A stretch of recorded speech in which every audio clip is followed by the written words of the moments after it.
Obrigada pela brilhante palestra, né, gente? Quanta coisa que a gente aprendeu hoje, né? Desculpa, doutor, mas eu vou te falar que operar e manejar o paciente é lindo, mas ele chora na minha mão quando eu coloco ele a primeira vez em pé e ele diz que ele está prestes a ir para casa. E eu acho que a equipe toda se mobiliza e o paciente fica feliz, e eu espero que a gente consiga ver esse nível moderado para alto dentro em breve, quanto à mobilização precoce, né? Eu abro para perguntas, a gente tem tempo para isso, e enquanto aguardo alguém se pronunciar, já vou, né, estimular nesse sentido a questão acadêmica, vamos falar assim. O ERAS, ele já nos facilita em alguns pontos, na redução de opioides, isso ajuda muito nós da parte da reabilitação, porque o paciente já fica mais desperto. Acho que, para quem não sabe, nos Estados Unidos e alguns países da Europa, quando você entra numa farmácia comum, você vê inibidores de opioides vendidos sem prescrição, por causa do uso tão relevante desse tipo de medicação.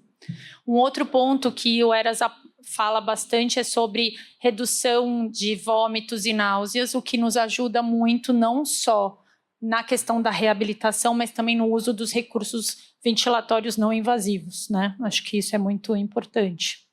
E a terceira questão que a professora Solange nos aponta é a questão da anemia, que já não é tão relevante, você e o doutor também, na questão de não precisamos ter aquele HB naquele alvo, mas podemos melhorar a assistência da mobilização com a VNI. Mas algo me deixa ainda chateada.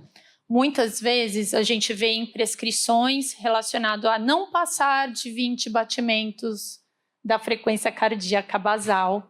E para quem trabalha em terapia intensiva com paciente cardiopata sabe que a gente coloca o paciente em pé e isso chega a 70% de uma frequência de reserva.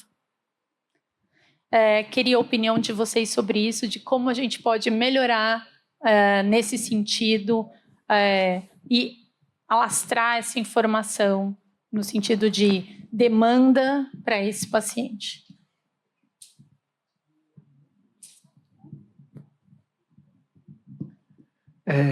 Falar sobre difusão de conhecimento, eu só vejo uma opção, chama-se educação, atualização e transmissão de conhecimento. Muitos dos médicos ainda têm medo de mobilizar paciente, a gente vê isso na prática. Não, ele acabou de ser operado, não mexe. Não, ele acabou de ser operado, mexe. Nós devemos mudar o conceito, tá? E a única forma de desmistificar é educar, passar conhecimento, desmistificar, colocar a palavra seguro sempre nas nossas aulas. Não, é seguro, é seguro, é seguro. Mas e se der errado? Se der errado, a gente corrige. Para isso existe plantonista na unidade. Porque como todo e qualquer procedimento nós fazemos, como o Solange colocou, até o índice de insucesso de desmame é talvez 10%, 20%, nós sabemos que de cada 100 pacientes que a gente estuba, alguém a gente vai voltar para o tubo. E faz parte do jogo. Se eu tenho um índice de insucesso zero, que eu estou estubando todos os pacientes tardiamente. Tá? E semelhante à mobilização, várias vezes nós colocamos pacientes em pé e ele faz um baixo débito cardíaco e nós voltamos ao leito. Daí, de novo, a importância da equipe multi, está alinhado, está bem amarrado, que existe esse risco? Sim. Vamos correr esse risco? Vamos, pois o bem é nítido e nós temos já trabalhos, guidelines, que falam da segurança desse procedimento. Por isso, nós temos que desmistificar, passar esse conhecimento para os outros, que todos vocês aqui sejam difundidores de uma nova prática, que, para ser bem honesto, já não é tão nova assim, né? Já vem de alguns anos para cá, mas que esteja cada vez mais amarrado no nosso dia a dia. Eu acho que a melhor resposta seria essa.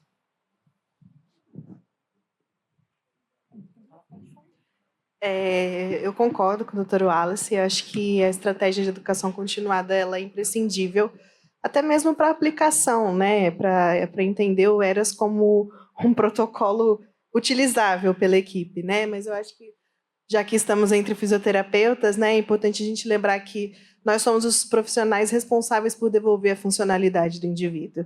Então, para se apropriar não só no sentido prático, né, mas também no sentido teórico, porque ter um arcabouço teórico e científico na nossa prática baseada em evidência dá segurança para o nosso colega médico. Não, tudo bem, eu entendi que o baixo débito faz parte, porque é melhor ele fazer um baixo débito com um fisioterapeuta controlando o sistema cardiovascular do que ele fazer no banheiro, né, sozinho com o técnico de enfermagem. Então, acho que essa é uma estratégia importante da gente discutir que eu sempre, né, falo com os residentes. O meu objetivo é que vocês sejam um profissional consultado para entender o nível que o paciente pode chegar. Então, você tem que ser o profissional de referência de Físio, o que você acha? Dá para tirar esse paciente do leito? Dá. Esse paciente tem um gasto metabólico na minha terapia que eu tenho segurança de você levar ele para tomar banho sem sintoma. Então, a gente tem que se apropriar dessas associações entre o esforço que a gente faz com o paciente e o que ele é capaz, né? Como a gente é capaz de devolver isso para a equipe como uma segurança, né? Então, a gente tem que trazer segurança para os outros profissionais também. E nesse sentido que foi colocado, a gente muitas vezes vê o contrário, né? Dr. Wallace é o médico. Dr. Wallace, eu posso tirar o paciente do leito? Não é assim? Na grande maioria das vezes. Então, o fisioterapeuta, ele estudou para isso. Então, se a primeira vez, eu tenho certeza que se um fisioterapeuta chegar para o Dr. Wallace e falar assim, eu posso tirar esse paciente do leito? Naquele momento, a credibilidade que aquele profissional tinha, ele perde. No íntimo, perde. Então, na verdade, e não é só ele, é a equipe. Então, o fisioterapeuta, e aí não é só o fisioterapeuta, quando a gente fala de colocar apoio, é o enfermeiro, é o psicólogo, isso a gente cobra da equipe multi, saber quais são os critérios de intolerância ao exercício. Então, pressão arterial sistólica maior que 200, quais são os sinais de baixo débito, preciso avaliar. Você colocou, nós temos que reabilitar o paciente, não é colocar ele para passear no corredor. É trabalhar com intensidade. Por isso, tão importante a avaliação pelo teste de caminhada de 6 minutos. Se em torno de até 3, de 3 a 4 quilômetros por hora, me dá aí no máximo, não ultrapassa 4 METs, então eu posso trabalhar com esse indivíduo. E a partir disso eu vou ter que prescrever. Então tem que pensar isso também. Agora, os pacientes cardiopatas em pós-operatório, eles tomam beta-bloqueador, porque aumenta a sobrevida. Não adianta. Agora, eu queria saber, a gente já até tentou buscar, quando nós, no próprio departamento, de onde vem esse número cabalístico que a frequência cardíaca não pode aumentar 20%, 20 batimentos do basal. Foi uma provocação minha. Desculpa, eu fiz esse papel, tá? É isso. Então, assim, a gente não consegue tirar. Então, o que a gente tem? Não é exercício moderado para não ultrapassar 4 a 5 METs? Exercício moderado, eu vou conseguir com a escala subjetiva de Borg entre 3 e 4, ou seja, não ultrapassando 5. O paciente não entende. Então, faz o seguinte, o que a American College recomenda? Você vai conversar com esse indivíduo, com ele fazendo exercício. Quando ele não conseguir mais falar e fazer o exercício, é hora de parar. Então, a intensidade é muito importante, né? Perfeito. Antes da pergunta, posso colocar um outro conceito aqui de segurança psicológica. Para quem trabalha formando equipe, gerenciando equipe multiprofissional, eu faço questão de passar para todo mundo uma segurança psicológica que ela tem a obrigação de expor a opinião dela. Não pode expor, ela deve expor. Mas isso não é um conceito difundido com todos os médicos, tá? Não gostaria que você saísse daqui falando tudo que pensam. Para muitos médicos, vocês vão levar bronca. Mas eu faço questão de colocar que precisamos mudar também esse conceito de segurança psicológica. A equipe multi, a físio, a enfermagem, a Nutri precisa expressar não só a segurança, como as preocupações dela, e não ter medo de levar bronca do médico, que não pode. Tá? Quem trabalha em instituição de ensino, eu gostaria de formar uma geração nova que saísse de mim com vontade de mudar esse conceito. Nós somos todos profissionais pelo bem do paciente. Então, eu faço questão que todos se expressem. E se errar, não tem problema, que erre comigo. Tá? Eu não quero que erre lá fora e fale o Wallace que me formou. Tá? Eu passo vergonha. Erre aqui, cometa o erro aqui, que nós vamos te treinar melhor. E se for já no serviço privado, que nós também trabalhamos, ótimo, o dano não chegou ao paciente, o dano foi amenizado numa visita multiprofissional e corrigido o caminho antes de chegar ao paciente. Então, ele precisa verbalizar as suas certezas e as suas temeridades para nós chegarmos no melhor contato, no melhor conduta ao paciente. Tá? Desculpa, não queria puxar mais tempo, mas passar esse conceito de segurança psicológica para vocês. Eu acredito que a gente tem pergunta. Boa tarde. Primeiro, eu gostaria de agradecer por todas as falas, muito importante essa discussão, e parabenizar pelo desafio de trazer na íntegra dentro do tempo que foi proposto. Minha provocação é uma elucubração e uma provocação com relação ao treinamento muscular ventilatório. Né? Primeiro, eu queria saber da professora Solange por que ela pensa assim, do fato dele não ter mudado de desfecho no pós-operatório. E aí, a minha provocação, que a Isa mostrou aí, que o treinamento muscular ventilatório, ele habilita o paciente para a cirurgia, né? E se a gente pegasse esse paciente no pós-operatório que foi habilitado pelo treinamento muscular ventilatório e que teve sequência, teve continuidade no pós-operatório com o treinamento muscular ventilatório, será que ainda assim não mudaria desfecho? Uma provocação. É bem interessante, né? Porque até quando a revisão sistemática foi construída, a gente vê que existe uma elucubração, né? É só lembrar que essa revisão sistemática em específico fala do TMI no pós-operatório imediato. Então, o paciente chegou da cirurgia, eu faço o TMI no primeiro PO, segundo PO, terceiro PO, quinto PO. E aí, quando a gente olha, né, em termos de revisão sistemática, o TMI ele realmente melhora desfecho, né, quando utilizado no pré-operatório. E aí a dúvida é, no pós-operatório, o que é mais relevante? Eu treinar a musculatura de caixa torácica, né, sendo que às vezes o paciente vai ter uma limitação que é mais mecânica por dor e não só por fraqueza, ou eu fazer um protocolo de treinamento aeróbico mais precoce? Né? Estudos com TMI em fase ambulatorial veem benefícios no pós-operatório de cirurgia cardíaca, mas a provocação que a gente trouxe aqui precisa fazer o TMI na UTI, no paciente no pós-operatório? Que a revisão sistemática traz aqui não. Que tudo bem você fazer um treinamento multimodal depois no ambiente ambulatorial, mas o importante é que você tenha feito uma triagem adequada e tenha treinado esse paciente antes dele abrir o tórax. Acho que essa questão envolve o tempo. É isso que eu ia comentar. Tempo. É o tempo. É o tempo. 5 dias, 4 dias, dá para treinar. 5 dias, 4 dias. É o tempo. E aí vai de encontro, eu sei que daí é uma carga, não havia tempo para a gente comentar. Assim, tem aquele estudo controlado e randomizado que comparou um grande número, esqueci o nome do autor, ele comparou o indivíduo no pós-operatório precoce até o 5º dia, que só caminha, só faz exercício respiratório e caminha e faz exercício respiratório. O que muda? O que muda é tirar do leito e caminhar. Porque o exercício respiratório sozinho, é lógico que não tem nada a ver, porque daí não tem carga.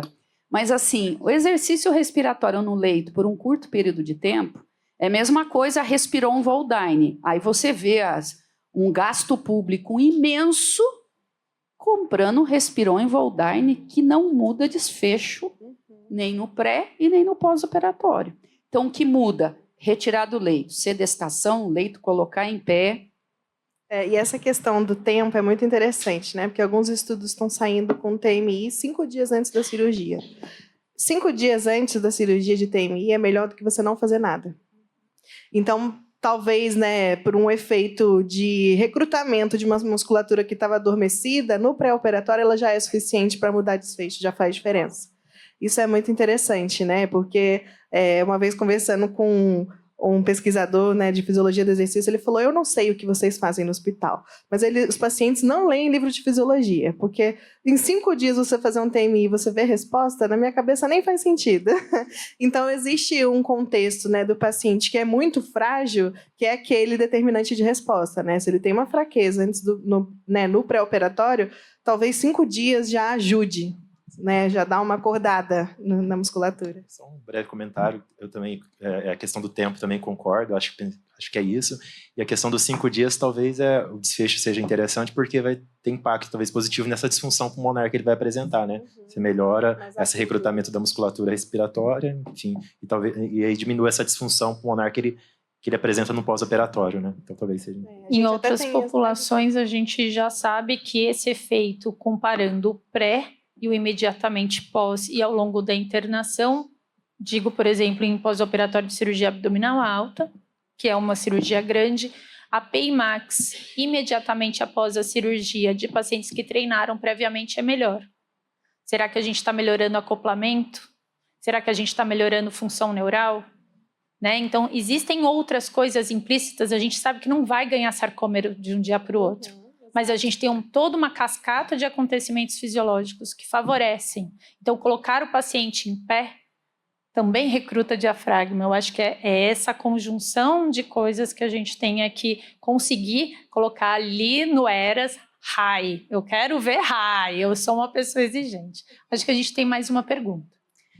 Boa tarde a todos. Acho que eu não poderia deixar de falar, de agradecer o quanto as palestras de vocês contribuem, né, e fazem com que a gente olhe para o cuidado do paciente de alta complexidade, que é o paciente que faz uma cirurgia cardíaca, de uma maneira que nos inspira, né? Então, eu posso dizer que sou muito feliz de fazer parte dessa equipe, de trabalharmos juntos aí há 10 anos, em que tenho a felicidade de trabalhar numa unidade de terapia intensiva da cirurgia cardíaca, que é coordenada por uma equipe médica, na presença aqui do Dr. Wallace, que não só estuda e fala sobre equipe multi, mas que de fato atua em equipe multi. Então, isso é um agradecimento, né?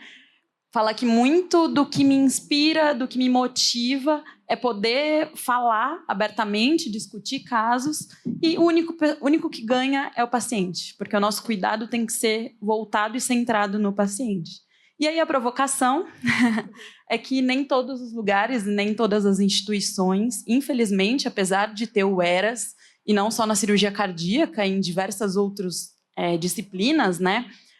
Apesar de falarem, ainda não atuam em equipe multi.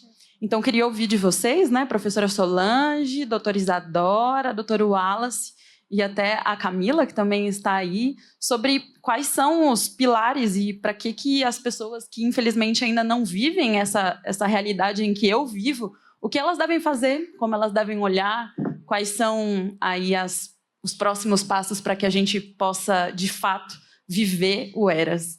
E graças na cirurgia cardíaca dentro da Unifesp, a gente consegue. Difícil responder, tá? Primeiro, obrigado por estar junto, é uma honra eu estar junto de vocês trabalhando, tá? O ERAS cardiovascular é um ERAS atrasado, nós temos vários outros protocolos assistenciais que vieram muito antes de nós, então eu já considero que nós estamos na rabeira desse estudo, mas eu vou falar de novo em educação. Nós temos que mudar conceitos, tá? Hoje em dia eu não vejo terapia intensiva sem equipe multi, sem visita multi, com todo mundo voltado para o centro de tudo, que é o paciente. E eu trabalho em 2 serviços, um privado e um público, que eu faço questão de exercer isso todo dia. E gostaria como estimular isso? Trazer essas discussões, fazer grupos de estudos, provocar, olha, eu gostaria de colocar um projeto aqui, projeto não, vamos dar aula sobre o ERAS, vamos ver o que é o ERAS, então instigar essa discussão dentro do serviço de vocês, tá? Fazer valer a voz de vocês, que são extremamente importantes. Eu não sei trabalhar mais sem a equipe multi junto de mim. Na verdade, eu falo que o meu trabalho é muito fácil, eu só balanço a cabeça, o que vocês me mandam. Tá? Então, eu faço questão de valorizar muito vocês e facilita a minha vida, o meu trabalho e, principalmente, o paciente sai bem visto, que é sempre o nosso principal foco. Não, eu acho que é o mais importante. A gente tem muito aluno aqui, muito fisioterapeuta, que eu sempre falo na equipe. O que o fisioterapeuta tem que fazer para conseguir isso é estudar muito, ter o conhecimento e discutir com o médico, com a equipe médica principalmente, todos, né? Com conhecimento. Porque a hora que nós vamos discutir com vocês e vocês sentem a segurança que nós temos, muda tudo. E daí fica, assim, um trabalho em equipe. Né? Porque aquele caso que a Solange disse, que o fisioterapeuta vai perguntar para o médico se pode fazer algum trabalho que é nosso, que faz parte do nosso trabalho, eu acho que vocês deveriam responder: você não pode. Né? Porque tem que ter conhecimento. Então, eu acho que é isso que a gente está buscando aqui e que esses 2 dias estão sendo tão proveitosos. Parabéns para você. Perfeita a resposta, adorei, ótimo. Eu acho que eu tenho algumas coisas para complementar, né? A Carol está bastante envolvida nisso, né? Eu acho que as ferramentas de gestão são muito importantes para a implementação desses protocolos, né? Infelizmente, como o Dr. Wallace falou, a gente está um pouco atrasado, né? Vários desses aspectos do ERAS para a cirurgia cardíaca já são nível de evidência alto para várias outras cirurgias, né? Então, a gente precisa produzir ciência nesse sentido. E eu acho que a gestão ela vai ter que invariavelmente adotar o ERAS, né? Porque isso vai ser uma via de acreditação hospitalar. Né? Então, hoje a gente tem uma adaptação do protocolo ERAS, que é o protocolo Acerto, também vocês podem procurar, e basicamente, com nível de evidência alto, isso torna, na verdade, uma necessidade para que aquela prática daquele hospital seja considerada boa. Então, o gestor que não adotar isso agora vai ter que correr atrás, depois de um tempo, para as acreditações hospitalares.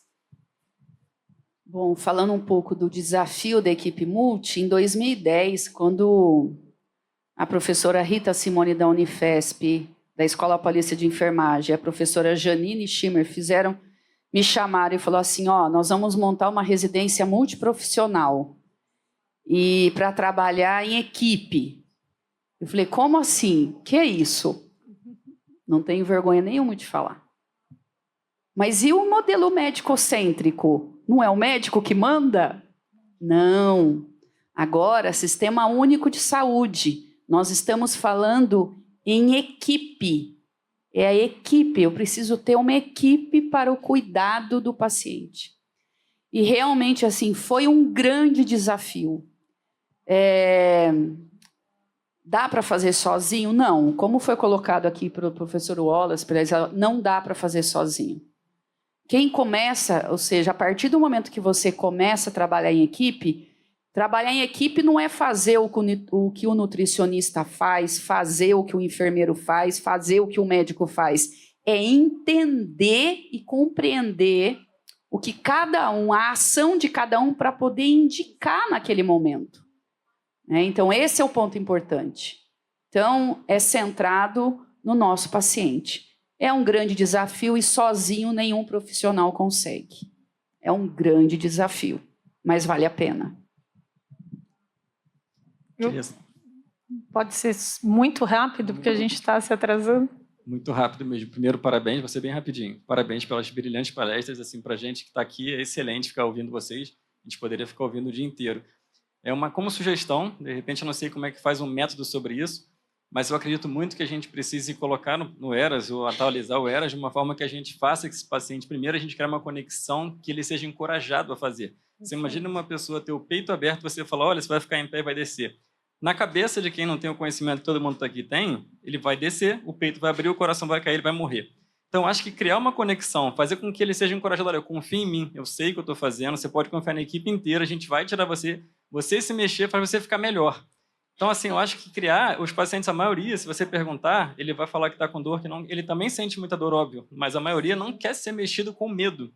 Então, criar essa conexão, encorajá-lo, acho que vai melhorar, acho que é difícil quantificar isso através de um método, vai fazer com que ele consiga desenvolver habilidades que ele teria mais receio de fazer naquele primeiro momento, com muito mais facilidade por acreditar, por ter coragem, por Dá um exemplo prático. Se o médico fala assim, pode descer que você vai conseguir andar, ele confia muito mais que eu falar como fisioterapeuta, olha, o senhor pode descer. Vou perguntar para o meu médico se eu posso. A gente passa isso na fase 2, na fase 3, né, em momentos ambulatoriais, que é uma coisa que, assim, a gente, quando cria conexão, quando ele confia, ele faz o que a gente pede. E ele fala, olha, não sabia que eu poderia fazer isso, obrigado. Mas tem que ter essa conexão, esse encorajamento, até ele acreditar que você também está falando uma coisa que, entre aspas, já era verdade, mas que na cabeça dele não era.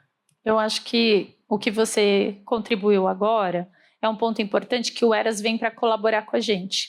Ele propõe que a gente comece pré-intervenção. Então, a gente sabe, quem trabalha com o paciente de terapia intensiva sabe que o paciente que fez antes, ele confia no fisioterapeuta na internação, o paciente que na internação faz fisioterapia adere mais também ao ambulatorial, e também depende da qualidade disso que a gente faz. E aí eu acho que a palavra da doutora Vera vem em colaborar isso. Nós precisamos estudar. E muitas vezes num lugar novo, a gente precisa sim, mesmo que você já tenha lido, tá com o artiguinho aqui no bolso, e aí deixa cair por acaso para a equipe médica e toda a equipe perceber que você estuda muito. De verdade, a gente precisa aprender também a mostrar que a gente sabe, talvez é nisso que a gente está pecando. Eu vou encerrar. Eu me senti valorizada de fazer parte dessa moderação.